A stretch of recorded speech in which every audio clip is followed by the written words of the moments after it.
We go to Patriots Field, and after Lenape Valley forces a Newton punt on 3rd and 6, it's quarterback Jay Pruden fighting Stevie Leiden for the first down in Newton territory. Then watch Jay Pruden on the quarterback keep for the 1-yard touchdown run, and Lenape Valley has the 7-0 lead. All right, Newton's on the move, and on 3rd and 5, it's talented junior Chase Kramer on the reverse as he rumbles up the middle for the first down, but Newton trails 7-0 after 1 quarter. All right, second quarter, same drive, and on 2nd and goal, it's Chase Kramer punching it in, and we're tied at 7. Lenape Valley has the ball back, and Steven Sylvester takes it to the outside. He cuts upfield for this 27-yard run deep into Newton territory. Then it's Troy DuPont starting his big night as he weaves his way in from 2 yards out, and after the missed PAT, Lenape Valley has a 13-7 lead. All right, Lenape Valley coach Don Smolin reaches into his bag of tricks and goes with the onside kick, and it's Kai Dickerson between a bunch of Newton players. He gets the ball, and Lenape Valley has the possession. Big play there. All right, Lenape Valley faces a 4th and 7 and decides to go for it, and Jay Pruden sets up the screen perfectly to Troy DuPont, and he gets just enough for the first down to keep the chains moving. Now watch Lenape Valley facing a 3rd and 4, and they give the ball to Mr. Excitement, Stevie Leiden, who takes it into the end zone from 15 yards out, and the Patriots' 2-point conversion fails, but they have a 19-7 lead. All right, Newton's trying to put some points on before halftime, but Tyler Tarnowski steps up in front of the receiver for the pick, and he takes it all the way inside the Braves' 5-yard line. Wow. And Troy DuPont finishes off the drive for Lenape Valley from 3 yards out for his second touchdown, and the Patriots would take a 20-6 lead into the locker room. Opening kickoff second half, the ball bounces and stops rolling before crossing into the end zone. Then it's Mr. Excitement again, Stevie Leiden. He casually picks up the ball, and with a burst of speed, he jets 72 yards inside the Newton 30, and Lenape Valley set up again. What a player he is. He's so dynamic.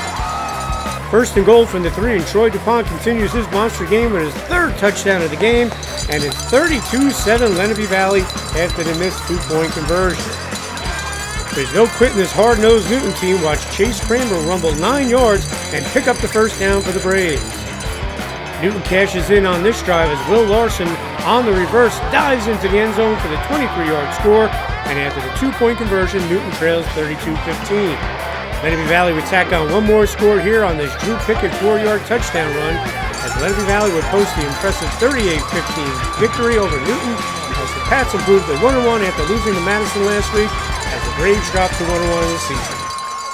All started with our line. They created great holes for our running backs, and we just ran right through them. We performed very well, I think. Coming from last week, we didn't do good on defense. Let up 45 points, missed a lot of missed tackles, and our line didn't do the best. But we came back this week, worked really hard in practice, only let them score 15 points, and we scored 38 again. So I think defense really stepped up, and the offensive line really came to play. A bunch of our kids were banged up, didn't practice till Thursday, because the last week's game was such a emotionally draining game, and to lose one like that. But this really, it's credit to the kids. I mean, they came back, they practiced great this week. We had a great week of practice, good focus.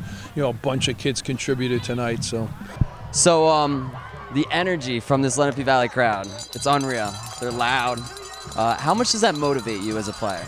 I mean, they're the best student section in the county, so I gotta say that. But it's like having a 12th man right there on the field. They're right back with you, and when you make great play, you just hear the rupture. It's great, especially with the big bobbleheads that we had, which I think is pretty awesome. It really gets us motivated. It gets you pumped. It's the atmosphere of the game. When you hear someone break a big long run, and then you hear the stands going nuts, it's awesome. It's a great feeling. Going into the locker room at half with such a big lead, was there a challenge to stay focused, or what was the mindset like coming into the third? No, Coach basically told us 0-0 starting the third quarter, and we kind of all went up with that, and we came back in the third quarter, and we hit hard, just like we did the first quarter. What are some goals or milestones you want to achieve with the Patriots this year? It's all going to MetLife. That's all I want to do, is just be in MetLife. What areas of the game are you going to focus on improving in next week's practice to be successful again next week? I'm not excited. I'm not excited yet as to where we are defensively. I think for us to make that jump into the playoffs, we're going to have to be better than us to compete against, the Mountain Lakes, the Walk Hills, the Lakeland schools like that, Hackettstown. We're not where we should be defensively. What was it like coaching against Coach Parzero, a former player for you and somebody you coached alongside with as well? It's hard. I mean, Matt's a special person for me. You know, I think anybody who's ever worked for me, you know, there's just worked with me. There's a special bond, and this is hard. You know, win or lose. You know, and we played him 3 times now, and my heart goes out to him. You know, it's tough. You know, but you know, it's a fact of life. Coach Smolin, year in and year out, you achieve a consistently great football team. What are some of the top qualities you look for in football players? It's been a 4-pronged approach, basically. You know, we've got a very supportive community, very good youth program, and outstanding staff here. Kids come in.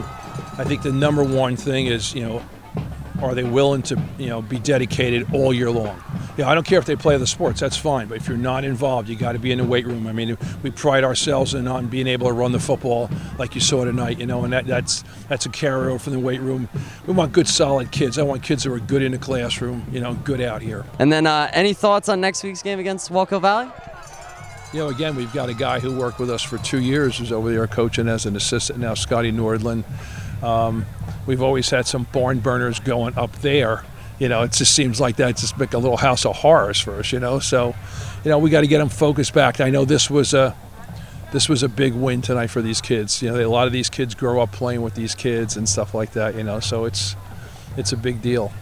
There you have it, folks. Thriller in-division game rivalry between the Newton Braves and Lenape Valley Patriots. Final score being Lenape Valley 38, Newton 15. With Muggs Media, I'm Joe Gascione.